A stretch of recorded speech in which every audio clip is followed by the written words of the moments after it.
For today's video, magluluto tayo ng tempura. Ito po ang mga kailangan natin. Ito po yung marinated na shrimp na may asin, paminta, chili powder.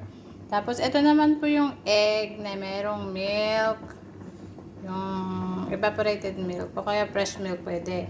Tapos ito naman yung tempura. Ano tawag dito? Breading? Breadcrumbs pala. Yan, tempura, breadcrumbs. Tapos, ito naman yung breadcrumbs na harina na may halong mga salt, pepper, chili powder, garlic powder. At syempre, nilagyan ko yan ng isang Maggi chicken cubes. Yan po ang gagamitin natin ngayong araw na ito sa pagluluto ng tempura.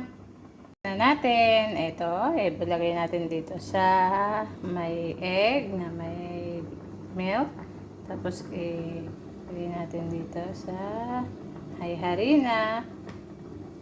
Balik uli natin dito sa may itlog. Saka natin ilalagay dito sa breadcrumbs. Ayan. Ganyan lang po. Ayan, continuous lang natin yan hanggang mabuo. Tapos yung ating hipon na minarinate. Ito na po yung nagawa nating tempura shrimp. Ipiprito na to ngayon.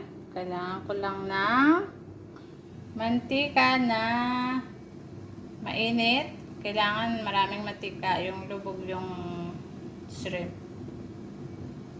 Tingnan natin. Yan. Isa pa. At isa pa.